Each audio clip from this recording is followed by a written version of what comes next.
What is going on, everybody? Welcome back to episode 137 of Two Deuces Sports News. As always, my name is Garrett here, my co-host. What to do? What to do? This Jalen Prince. Hey, so we got an interesting one for you guys today, but before we get into that, you guys know what to do. Usual thing, follow us on Twitter at TDSN Pod, YouTube, TikTok, all that fun stuff. Don't forget to like and subscribe because I have to say that. If you're watching on YouTube, get that bell on so you know when we're actually live streaming. So you can watch us as we go. If you get to watch it while we're live streaming, guess what? You can comment. We've got comment sections and everything like that. So you guys can jump in there. If we see it, we'll read it. Usually. Usually. I missed a couple. But anyways, man, we got a couple things we want to talk about today. Nothing too crazy. Some NBA playoff stuff, some NBA lottery schedule releases happen, and as always, the return of click debate. But let's jump right into it, man. NBA playoffs is what we're going to get into first, obviously. Thunder dominated the Lakers. Not surprised.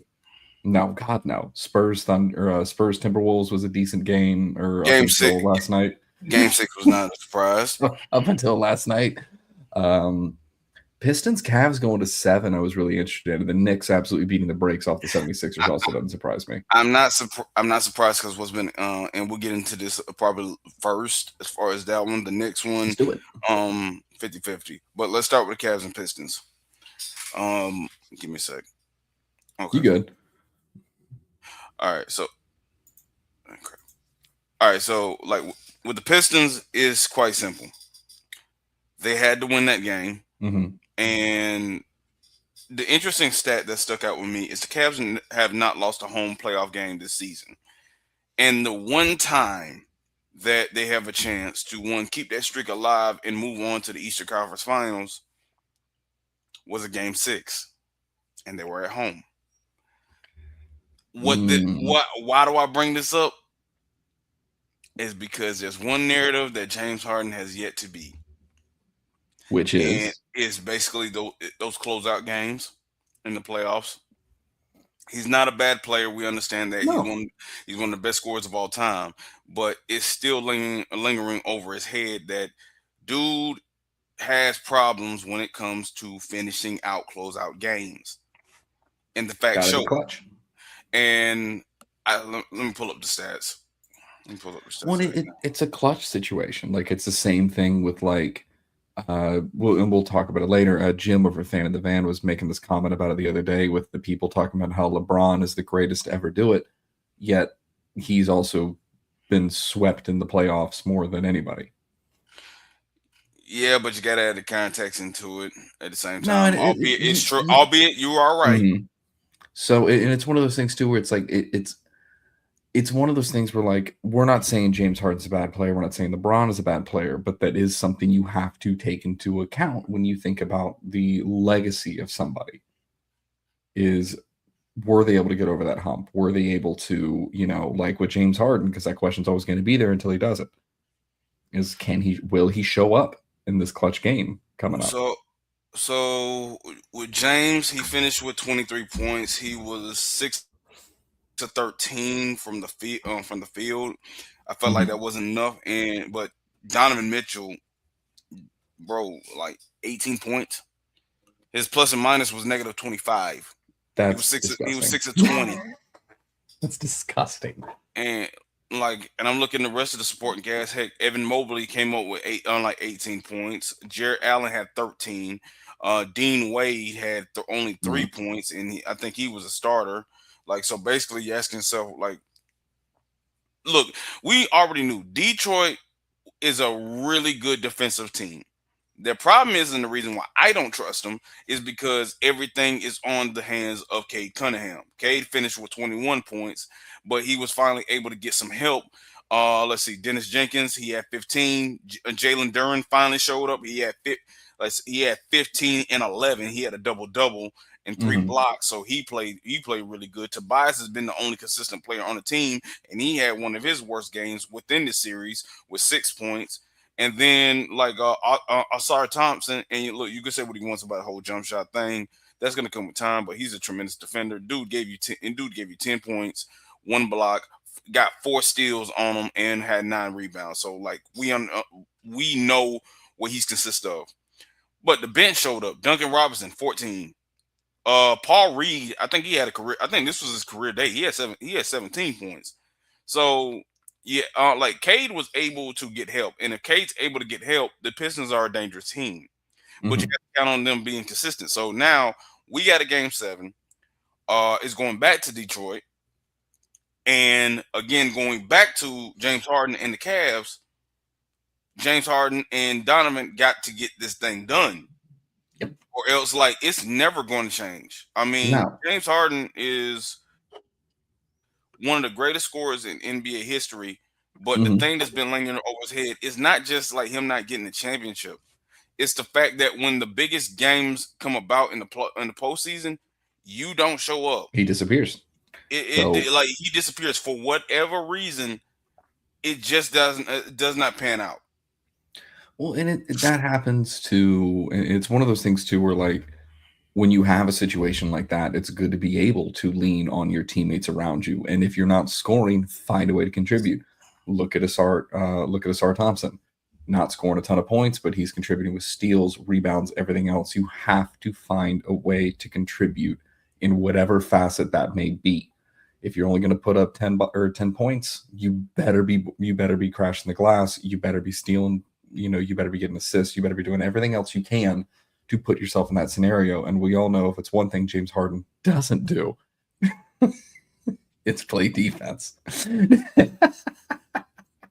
So he's got to find a way to, he has to go all out. And that's honestly like, that's why I like guys like Marcus Smart.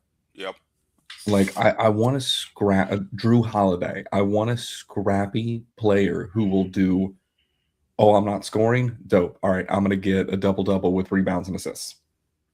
Sorry, that's what we're doing. I get that, but like that's what's disappointing when it comes to James Harden is like game 6s, game 7s, chances to be able to close it out or get your team back in it. You don't like either. Sometimes you either don't take the shot or like you're just not. I'm just not showing up, or it's just not working out. Sometimes it's his fault. Other times it's not.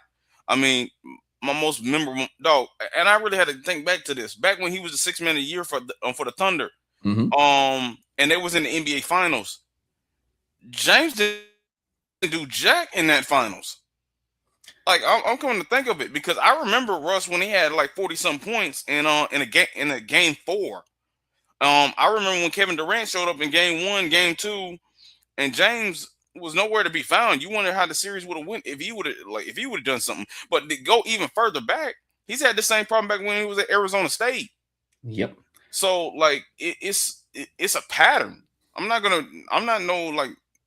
doctor, so I'm not gonna do no mental diagnosis, but it's something that really prevents him from in these moments in these closeout games where James Harden, you can say bad luck, you can say whatever situation that you want, but it's always something that comes along with him when it comes to these big moments and big games where you need to close out. This is going to be for the people watching back on YouTube. James Harden in any clutch game does this. Where'd you go? That's the point.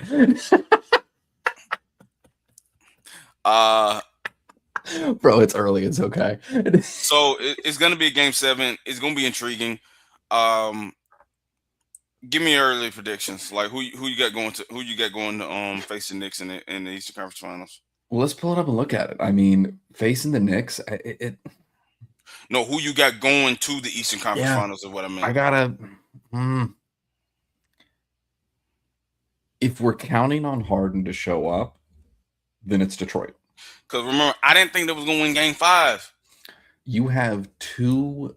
You have a team that is inconsistent in general in Detroit, and then you have guys who disappear. This is the reverse of the question of an immovable force.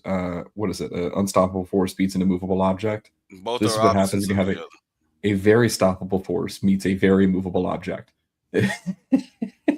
So it's like, I don't know. This could be a coin flip. This could be one of those ones where you go in and you go say, I think it's Detroit. And everybody's going to be like, yeah, no brainer. But then you can go, I think it's going to be Cleveland. And everybody else is going to go, yeah, that's a no brainer. Like but to make a decision instead of fence riding. I'm trying to think who I want. Give me Detroit. I'm trying to think who I want to face the Knicks. Like who has the best chance of beating the Knicks in a seven Detroit. game series? The way that New York has been playing since the playoffs started. I get the whole Detroit thing, but my thing is New York has played some tremendous defense throughout the playoffs. So the Knicks are going to the And I'm finals. trying to think who on Detroit can stop who can stop Cat in that double big lineup with him and Mitchell Robertson when that's on the court. To me, I feel like the Cavs might be a better matchup, but at the same time, I'm like they're not as deep. No, they're not as deep. And then I think Cade can do a great. I think when it comes to guarding the source of their offense in New York with Brunson, I think Cade has the best shot at doing that. Well, here's the thing. I think they're going to put Asar Thompson on Jalen Brunson. Asar, and that's my thing is like Asar and Cade They can they grab. match up best with their But guards. here's the thing: New York is going to be fresh going Hmm. into that matchup. Like Detroit is going to get beat up. And remember, I think which game it was to where it looked like they were exhausted. Detroit has had to play a lot of games They within these have. playoffs against the Magic, now against the Cavs, and they were to go against like the Knicks. Like you're coming off of a 7 game series against the Cavs. Now, albeit they're not old, they're young, but at the same time, Cade has had to had to be relied upon everything. Hmm. I guess based on just depth, I mean, again, looking at the lineup again, you got Cade, Jenkins, Duran, Harrison, Thompson, and then you on the bench you got Caris LeVert, Isaiah Stewart, Duncan Robinson, and Marcus Sasser, who I remember him back when he was Houston Cougar, and Paul Reed. I guess like that's they have beaten them a lot in the regular season. I guess I'll go Detroit mainly for a Hmm. matchup because I'm trying to think who gives the Nick who gives the which lineup or which team going against the Knicks has the best chance to at least put up a good series. And Right. I think it's going to be Detroit. So yeah, I'll go with you. I'll go to Pistons. Yeah, I mean, I think Detroit does it, and I think, but also I feel like the Knicks are going to absolutely. They're not going to sweep them. Detroit's going to get one game, but Knicks win the Eastern Conference I think Finals. they could get two, at least take care of home business. Probably even still one in a row, but we'll have to see. Knicks are the Let team coming out of the East, let's get into the Western Conference because that one's already been settled. This is the matchup a lot of folks have been waiting for. and we all knew this And was coming. we knew it was coming. The Western Conference is set. We got the Western Conference is set. We got Shea versus Wimby. We got both our top two league MVP candidates, and by tomorrow, I believe at 7:30 on Prime, is going to get announced who's going to win the MVP, and I believe it's going to be Shea Gilgeous Alexander. I think Shea Um, repeats. yeah, he's gonna repeat. But let's talk about this matchup. So Spurs won 3-4. They first beat the Thunder back in the NBA Cup. I think it was the semifinal game. I'm thinking about matchups. Oklahoma City is the deepest team in the NBA, Hmm. and you got two bigs on their lineup with Isaiah Hartenstein and Chet Holmgren. They don't have another big that they use within that lineup. And mind you, OKC can match both big, medium, and small. They have lineups for to be able to guard everything. The difference in this series is the guard play for the San Antonio Spurs compared to the Los Angeles Lakers, and Yep. and it's really just that simple because the one thing the Lakers cannot do is guard when it comes to their perimeter outside of Marcus Smart. That is it. Hmm. The Spurs have De'Aaron Fox, Devin Vassell, Stephen Castle, and they probably got somebody else on their bench that be able to come in and give them the good minutes. I think. They're just they got enough talent to be able to make Mhm. some noise because there's a reason why the Spurs beat them 3 out of 4 times in the regular season. But that's one reason. The biggest reason, the tallest reason, the longest reason is the alien from outer Don't. Yeah, I space was about to say. I was trying to find and a way to squeeze an Wembanyama. alien pun in there. Yeah. Here, like my thing is being 6'5", and doing what he's doing. First off, he got the mentality of a lot of NBA greats, without question. He wants it. He wants to compete. You say 6'5"? 7'5". Yeah, I was about to say. I was like, oh, My really? bad. My bad. Look, You good, man? I'm Don't worry waking up. about it. I'm waking up too. You good? But You good? when I I look, got you. I I got you. think about this matchup. I'm like, how are you going to contain Wemby or make sure he's not impacting the game as much? If you're the Thunder, how are you going to be able to like prevent him from impacting the game as much as he's been doing the last two playoff series that the Spurs have had? But And you think because I Holmgren have to matches look up at with it him? from that side because Thunder love to attack the basket, and they've gone 3 out of 4 against them. But I'll let you chime in. What do you think about this Thunder Spurs matchup? I think this is going to be if whoever wins this is winning the finals. I think whoever comes out of the West is winning because both teams match up well with whoever comes out of the East. Both teams can handle the Knicks. Both teams can handle the Cavs. Both teams can handle Detroit. Whoever wins the Western Conference Finals will be winning the NBA Finals this year. I think this goes to 6. I don't think it goes to 7, and it's definitely not going to be a sweep. I think Holmgren and Hartenstein can do a good job of limiting Wemby. How do I put this? I treat Wemby and Shea the same way. You're not going to stop them. The best you can do is limit what they can contribute to the game. You can't stop Wemby unless you get him ejected, which was soft. You can't stop Wemby unless you get him ejected. It questionably soft. I don't think it was on purpose. Bruh, he looked at him and he locked and loaded.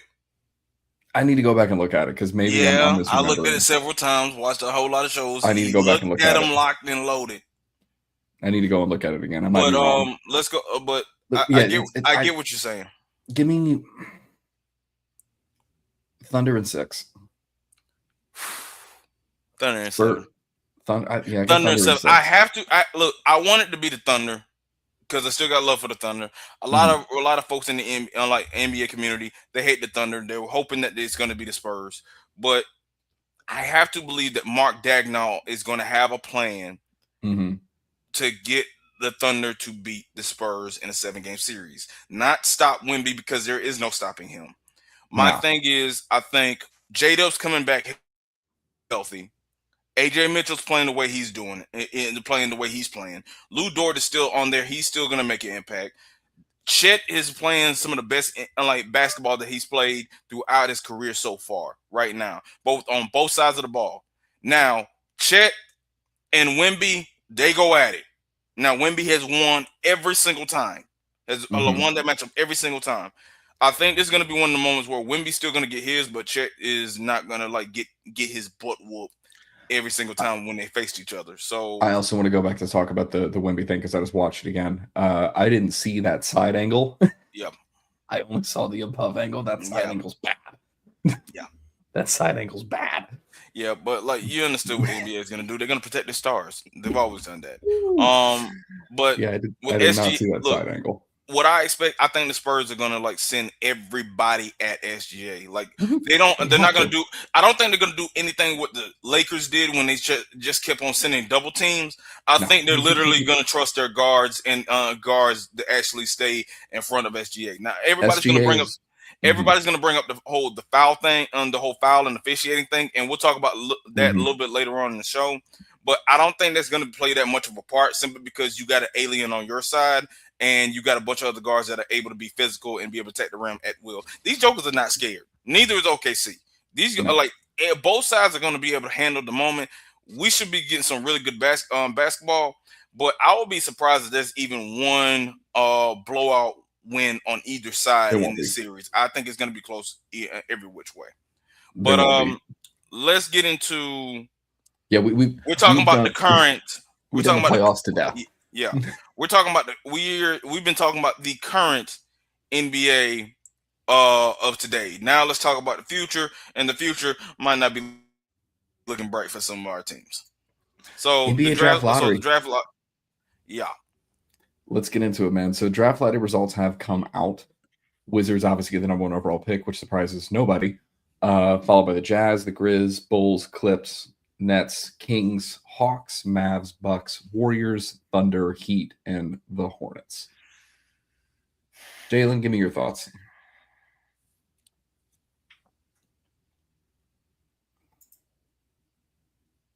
You're not happy about Atlanta being outside the top 5? I'm not happy about them being out of the top 5. No. Why are the Thunder So at 12? Why are the Thunder I'll at explain. 12? I'll explain. I'll explain that. I'll explain it. I'll What? explain it. Calm it down. I'll explain it. But let me give them a Hawks. Dog. It felt like a kick in. It felt like a kick in the unprivate area. That's the best. That's the best way. Like I can explain it.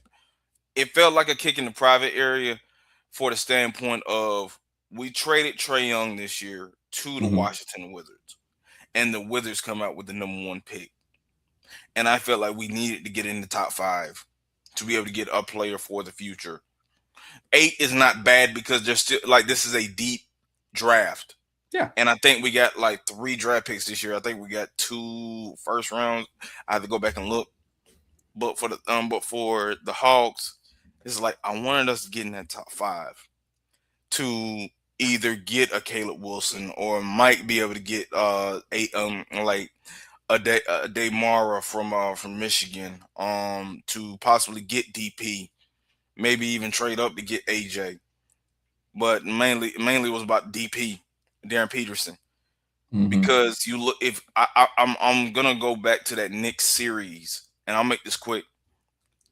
The way we got handled was, first of all, lack of size and lack of consistent playmaking. We had to rely on Mm-hmm. CJ McCollum on playmaking and scoring, and he's 34. They wore him down after game 4, 5, and 6. It got bad. And Yep. then you would think our potential star of the team in Jalen Johnson just didn't show up. He wasn't ready for that moment just yet. And it showed. So we got a plan for the future as far as be able to keep the identity of the team, which is versatile defending as well as being able to score and play at will. And that is with that's what I was hoping we was going to get Darren Peterson. Now, would I take Darius Acuff? Yes, I would take Darius Acuff. Would I take Mikael Brown Jr.? Yes. And like there's a battle in the Discord of the Atlanta Hawks community as far as what do we need the most? We need a center, or we need a scoring point guard, point blank. Period. We need one or two. Heck, I would love to take both, but it don't matter to me. I'm good with either one. We take a really good guard who is above 6'2", above 6'2", or we take Mara from Michigan who is 7'3", and we need that size because you're in the conference with Cat, Giannis for now, and Embiid. We need to be able to have that size to be able to compete. So I'm disappointed about being at 8, but like, who knows how the draft? No, nobody knows how the draft is gonna go. Nobody knows. No, nobody knows. I can tell you what Tankathon has the first top 10 picks looking like. We'll go top 14 just to humor everything here. So you got top 14 with the draft lottery, and then you've got trying to get my screen set over here. So DeBonsta's the #1 overall pick. Yes, we know that. We all know that. We know that. That's the only thing we know for sure. Yeah. Is that DeBonsta's going 1. Darren Peterson, they got going to the Jazz, which makes sense. Pairing him up with oh my God, why am I drawing a blank? Dude from Florida. Why am I drawing a blank at his name? Guard from Florida who carried us. Walter Clayton. Walter Clayton. Pairing Darren Peterson with Walter Clayton is going to be a solid matchup. What, in Utah? Yeah. Oh, Walter ain't starting. Who else does Utah have? And Walter ain't even on the Jazz anymore. Oh, they did trade in Memphis. I'm an idiot. Don't listen to me. Yeah, that's Keontae George. Don't listen to me. I'm sorry. So DeBonsta, Darren Peterson. They got Memphis taking Cam Boozer, which again surprises nobody. Yeah, that makes sense. Caleb Wilson going to Chicago makes sense. Yeah. Keaton Wagler going to the Clips. Illinois. Yeah. Mm-hmm. Kingston Fleming's going to Brooklyn. His measurements. Yeah, but like their measurements didn't pan out. But I think they're gonna ignore it and still take him anyway. He's 6'3". Like he'll be fine. Yeah, but a wingspan is what concerns a lot of folks. They got Acuff Jr. going to the Kings. Yeah, now his wingspan actually was actually a good thing. Like he got a 6'7" wingspan. Acuff Jr. going to the Kings, Braden Burry's going to the Hawks, which I like that. I'm not mad at I that. wouldn't mind it if we're able to get a point guard and like at some point. Now we're gonna trust like Nah and Nikhil Alexander Walker and still keep CJ and then get Braden Burris because dude got a clip. If he gets hot, it's basically good night Irene. Because Yeah. I remember what he did to to Alabama back in Birmingham, and I was there at that game, so I know what he's capable of, and I'm not knocking that. Mikael Brown Jr. going to the Mavs, they need a point guard because Kyrie's getting up there and Nate Ament still gonna be on the ball, but Nate Ament going to the Bucks, get Giannis some help. I think they're gonna trade Giannis for picks. We'll see what they do. I could see them trading Giannis to Washington and then taking DeBonsta. That would be the only thing. You can see it. I don't think it's going to happen because I think he's going to go to a bigger market. So that's DC's a big market. Not in the NBA. All right. Anyway, sorry. Lindenborg going to Golden State, which is that just upsets me. That's upsetting. Kareem Lopez going to the Thunder. LeBaron Filan Jr. going to somebody out of New Zealand.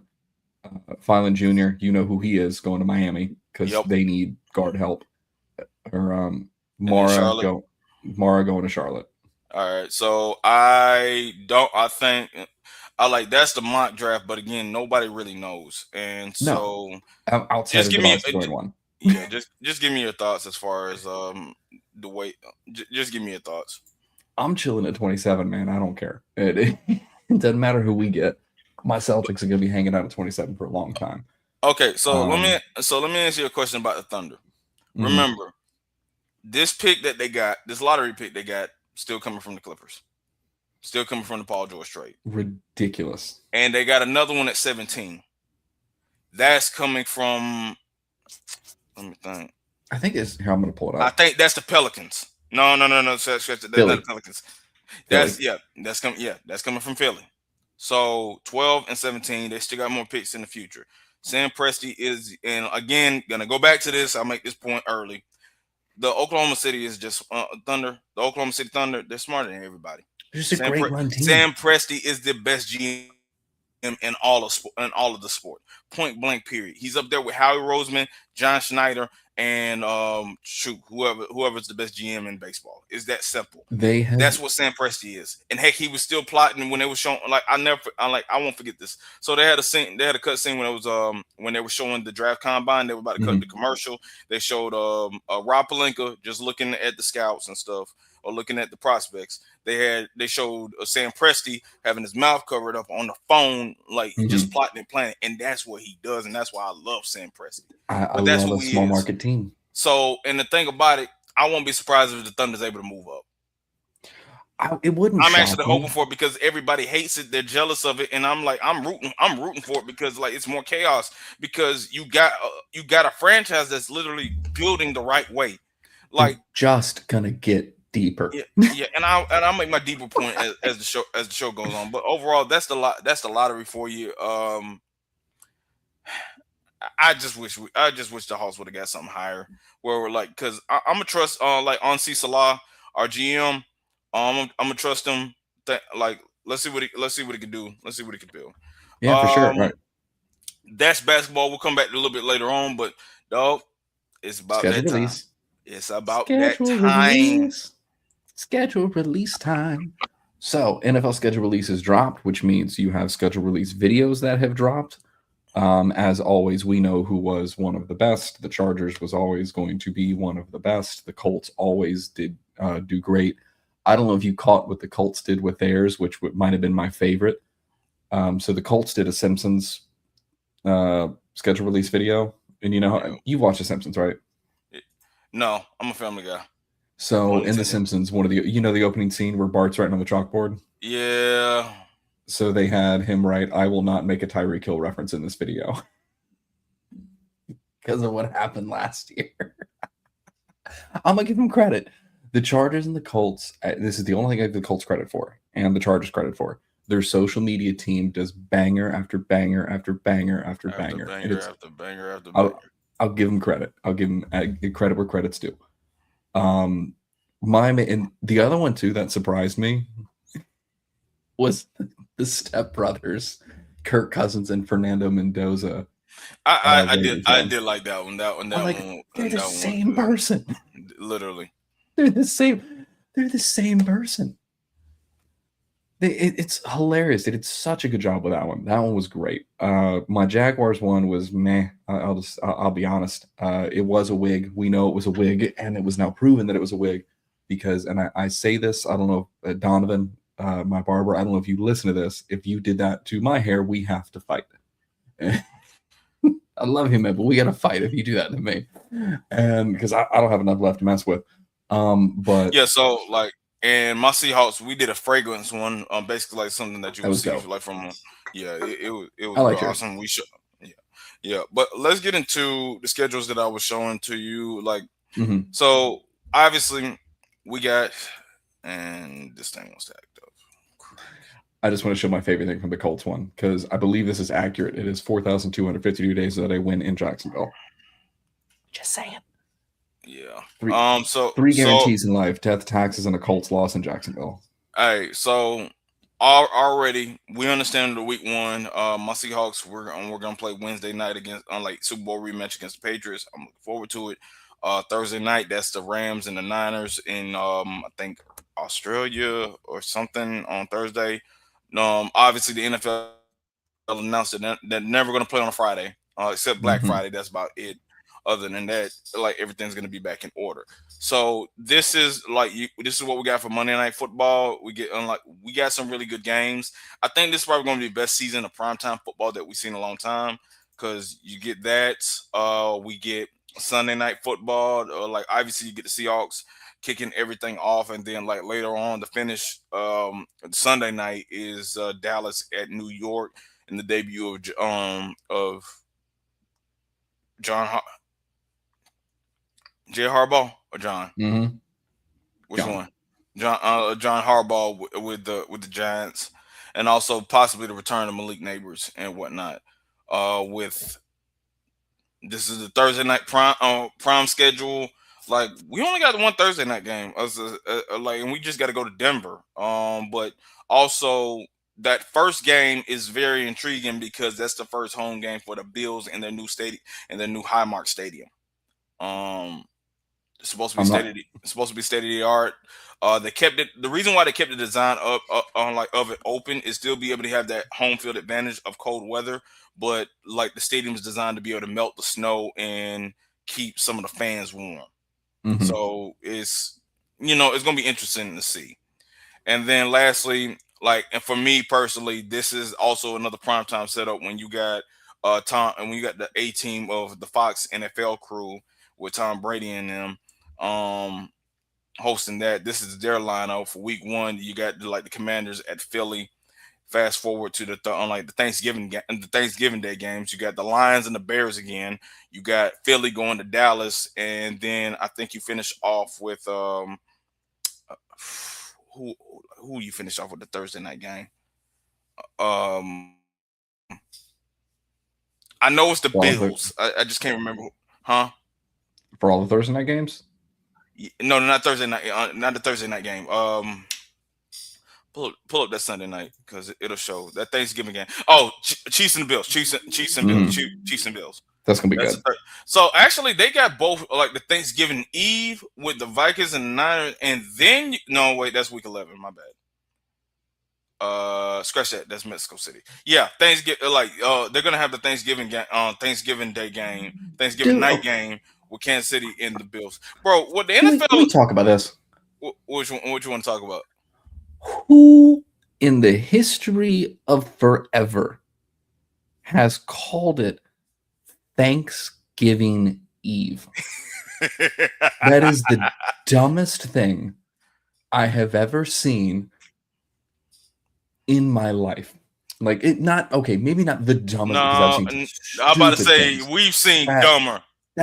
That's top 20 for sure. How about this? How about this? Greedy. Just leave it at greedy. It's dumb. It's like putting Christmas decorations up after Halloween. Like this is dumb. This is greedy. Oh wait, hold on. We ain't gonna go that far. No. You can put Christmas decorations up early. I'm not saying not early. I'm saying at least get through Thanksgiving. No, there are no major things going on, like as far as decoration wise when it comes to Thanksgiving. Right, all you're doing is either getting a turkey or you're just getting you're either just getting a turkey. You ain't gonna put you're not gonna put the Pilgrims and the Indians like on the sign. That's not what you're gonna see. You go ahead and get the head start. But bro, I grew up in a farm, big behind yard. My grandparents, we decorate hard when it comes to Christmas. You get a head start on that because do you know how long it takes to be able to get all your Christmas stuff, decorations on? I do. Trust me, because I helped my dad do it. There are neighborhoods and communities out here that do competitions for best design houses. You gotta jump on that stuff early. There was nothing wrong with doing early Christmas decorations. Hard disagree. At least wait until after Thanksgiving. That last week in November, I'm cool with. No. That last week in November, I'm cool with. The first week in November is way too early. No, it is not. You are wrong. No. Hard disagree. No. Let's get back. Bump the other topic. This is our click debate. No, bump that. No. We'll save that for another time. Like we're gonna need a third. Look, we found our new thing. Remember when the whole hot dog was a sandwich thing? We had that as a trend. No, this is gonna be our next thing. When it's too early for Christmas decorations? It ain't never too early. Like we're gonna Yes, it is. Yeah, it is not. Yes, it is. Okay, let's get back to the topic at hand. All right, we got Thanksgiving Eve. You got the Packers and the Rams. Then you got the Thanksgiving games. Again, I mentioned the Bears, the Lions, the Eagles, the Cowboys, and then the Chiefs and the Bills. Obviously, Black Friday, you got the Broncos and the Steelers. I doubt the Steelers are going to be relevant by this time, but that's just me. Because, again, they don't know who the quarterback is. Nobody does. You got the Christmas Eve game. You got Houston at Philly. I think that's going to be good. You got Christmas Day game. I don't care. I'm sorry. As much as I like the NBA and I'm keeping my word at this NFL nicely, yes, it's much better at this moment. NFL on Christmas is great. Yeah, I'm sorry. Yeah, especially when you get in Green Bay at Chicago. You get Buffalo in Denver. You got the Rams coming to Seattle, and I get to turn 30 and I get to watch my team beat one of my ops. That's a good birthday gift for me. And then you got New Year's Eve. You got the Ravens and the Bengals. You get to see bro. You're gonna see fireworks on New Year's Eve, both literally and figuratively. That's fair. I want to touch on what, but also somebody made a great point during this game. I would bet, and I didn't. This is not my joke. I won't take credit for it. I would bet my life that there is a backup quarterback starting in that Ravens Bengals game. Was it week 17, week 14, something like that? 14. There will be a backup starting in that game. Neither one of those quarterbacks. Both are not making it to that game. One of them is going to be out for sure. But anyways, I want to touch on one thing too while we're talking about schedules before we move on to click. Yep. I'm waiting for it. Primetime games. Yep. There are 5 teams, and I want to shout out to Clay Travis on this one. There are 5 teams who do not have a primetime game this season. It is the Titans, bums, the Raiders, the Dolphins, the Jets, and the Cardinals. And Clay Travis made a great point. He said that this is the definite list of NFL sadness, an entire league that is focused on, I'm going to paraphrase here a little bit, primetime games, views, driving people, forcing them to watch games they may not care about, has decreed that these 5 teams stink so bad that the nation should not be required to watch them. Yep. Love it. Absolutely love it. Any chance I have no problem with this one. This is about this is about TV. Well, because it's about ratings. It's about TV. No one cares about the Cardinals. Arizona didn't care about the Cardinals. Thank you. Dolphins are. There's a couple Cardinals fans. And it's always fun to see the two jump in Sports After Dark. I know the Dolphins are irrelevant. The Jets are awful. Titans are crazy with they're all bald front office, and the Raiders until proven otherwise. And obviously you got the Jets. when somebody's like, "Well, I thought Mendoza would get one primetime game," it's like, no, dude, He might not start. Sucks. The team sucks. And not like he might not He'll start. He'll be starting by the end of the They season. signed Kirk Cousins. Like they're gonna I think Brady and them's gonna be patient with it. I think Clint Kubiak is gonna be patient with it. Mendoza will start by the end of the season. All right, we'll see. Mendoza will start by the end of the season. That's happening. We'll see. 1000%. I loved how they said Nussmeier was going to have a red shirt rookie year, and it's like, yeah, he's got drafted to the Chiefs. It's like, of course he is. He's not going to start. Mahomes is going to play. What are you talking about? So the old LSU quarterback. Anyways, yep.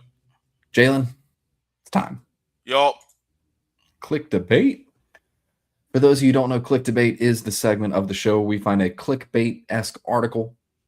We give our own opinions on it for some fun little topics and clips and everything. This episode's Click Debate, Jalen, is what?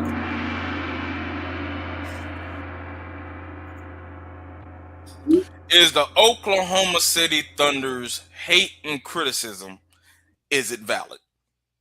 Let's talk about it. I'm going to let you put the parameters on this. All right. So for me, I think OKC gets a bad rep as far as how they're officiated. First, to go along with my point that I made earlier on the show. Number one, Oklahoma City is the smartest team in basketball. Point blank, period. Ain't nobody close. Both on and off the court. We understand off the court because Sam Presti is the GM. It's about on the court. Every one of them dudes is not no dummy.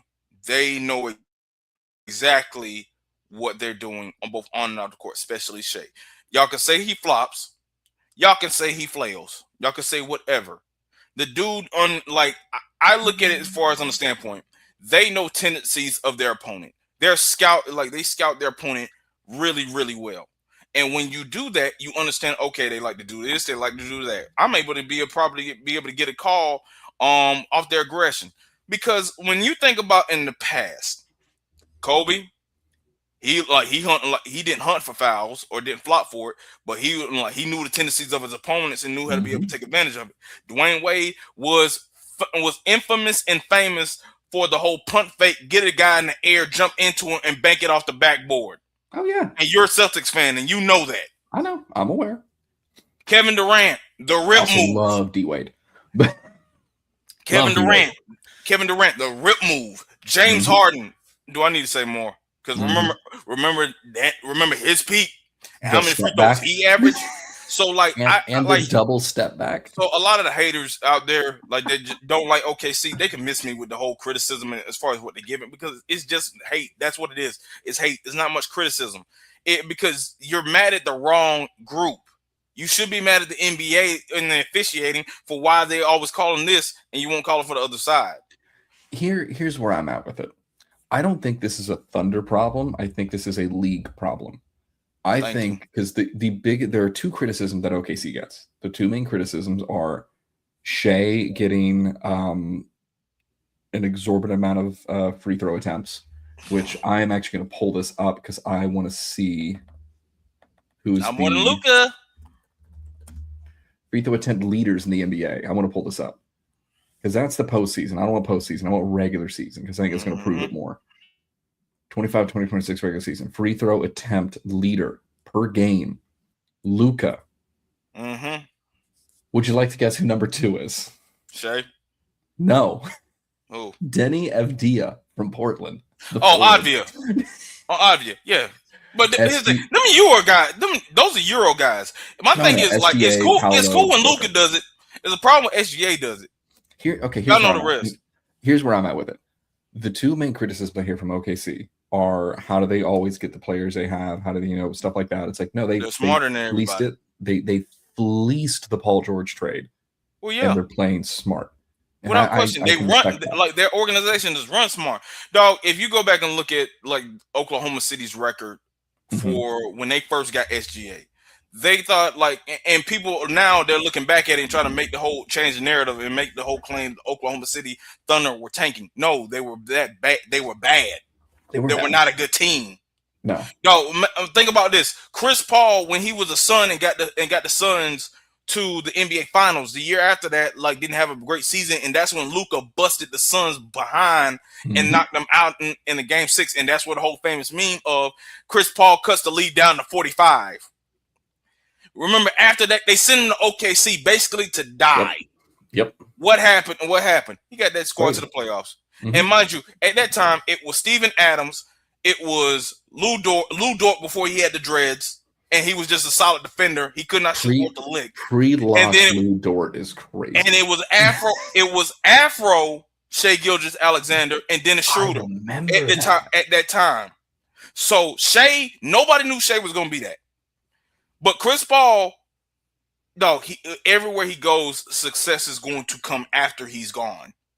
Here's where I'm at. Because look what he did for OKC and where they are now, what he did for Shea, because Shea would even testify, if it wasn't for Chris Paul, who knows what would have happened to him. And then fast forward to what he's doing to, again, their future opponent in the Western Conference Finals. By the way, this is a Chris Paul Western Conference Finals. This is Chris because Paul. You look what Chris Paul did for Wemby when he was there for that one season. But like that's my only thing. OKC did it right. They didn't tank. They were not good. They were not a good team yet. They had talent and they made the right moves. Kept the core pieces. They draft good because guys that you never heard of or might heard of, you're going to get the best out. And the last point I want to give you this: OKC develops. That's the thing. Here's my biggest thing. They're patient. If you want to talk about flopping and foul calls with OKC, you have to realize that, and we were talking about this a little bit earlier during our pre-call earlier in the week. If you have a problem with that, that is not an SGA problem. That is not a, Luka problem. That is not a Deni Avdija problem. That is a problem with how the league is playing. The league is softer on fouls. Argue with a wall. I don't care. The league is softer on fouls. So what they are doing is they are adapting to the game, because at the end of the day, you need buckets. You need buckets. Excuse me. So how do you get easy points? You get to the line.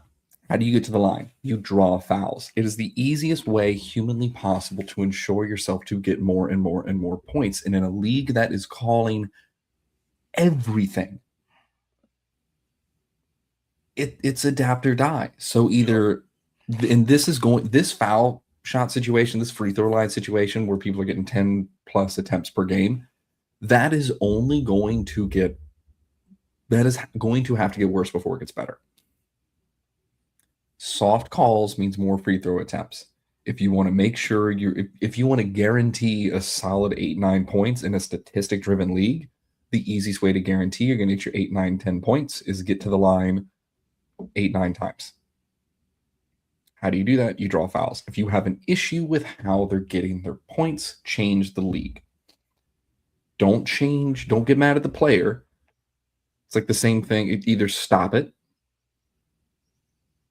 or start doing it yourself. It's the same thing with the push in Philly. If you don't like it, figure out a way to stop it. Or do what Buffalo did for overtime, change the rules. Yeah, but they got to have a Josh Allen. No, I know. That's why like Josh Allen's nickname is the rule book. Either change the rules or find a way to stop it. Those are your ways forward, because this is just somebody playing within the way the game is currently supposed to be played. Whether you like it or not, this is what this style of play is asked for, or this style of play is what's asked for in the current NBA in order to guarantee points. Like it or not, it is what it is. It's the same thing with how that goes across multiple leagues. Look at how the NFL is on pass interferences. Look at how it was in the 70s, 80s, and 90s when you can just murder the receivers and hang all over them. It's like, oh, well, the quarterback had a 50% completion rate. He goes, yeah, because he had Deion Sanders sitting on his back when he was trying to catch the pass. Like, if you were to take any defense, and like, look at the 80s and 90s in the NBA, look at their simple fouls, 90% of that's a flagrant one.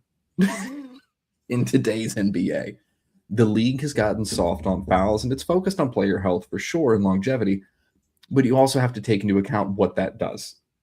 Is if I can guarantee myself a shot, if I can guarantee that I'm going to get 2 points, that's what I'm doing. So I'm going to find a way to draw a foul. So LeBron did it. They all do it. So my biggest issue about all this hate is like you're like a lot of folks are really ignoring the greatness of SGA. He's about to be a back-to-back MVP. He's led the league in scoring a lot of times. And this team that they had this year, they actually play legit defense. You can say what you want. Caruso, Lou Dort, Casey Wallace, a lot of these guys they drafted, signed, and they play solid defense. They force a lot of turnovers. Since the Caruso trade, the year they won the NBA championship last year, they led the league. They led the league in steals, turnovers, and don't even get me started on points off turnovers.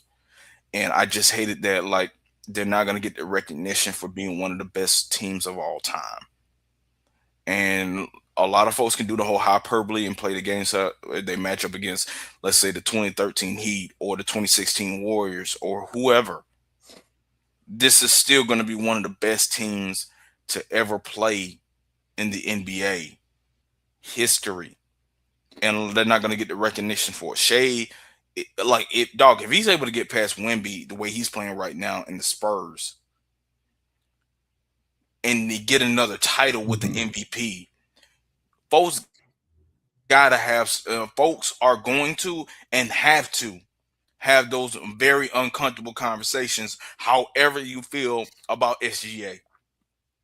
But I want to point something out before we end the show. So let's see. So Sorry, Chet and Wemby have pissed me off. Coach Prime just pissed me off. Wow. Headline just came through where he was on a podcast episode talking about how he's upset that the Jaguars didn't reach out to him about how to coach Travis Hunter.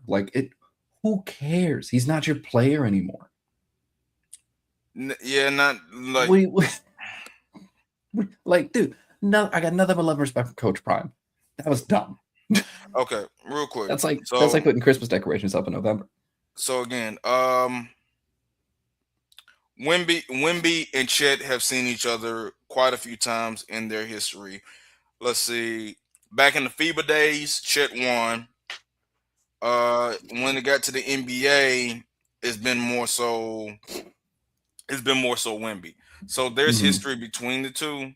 And I know it didn't do the best job as far as explaining the history in full detail, but they've seen it's been not a rivalry per se, but it's been I'd say adversary. If that kind of fits the description, because they've seen each other a lot. They've gone against each other a lot. But I saw somebody tweet out, and I kind of testify on this one. This might be a Chet legacy game, a legacy series 100%. In this matchup, because we know, we kind of have an idea of what Wemby is going to be in the next few years, barring injury. Same thing with Chet. Chet, when I look at him, he does not match up well against Wembanyama, even though he's a tremendous defender and a tremendous rim protector. Wemby is bigger than him, longer than him, and just better than him as far as talent. But if Wemby is able to neutralize him or play or produce on both sides of the floor, because SGA is going to get his.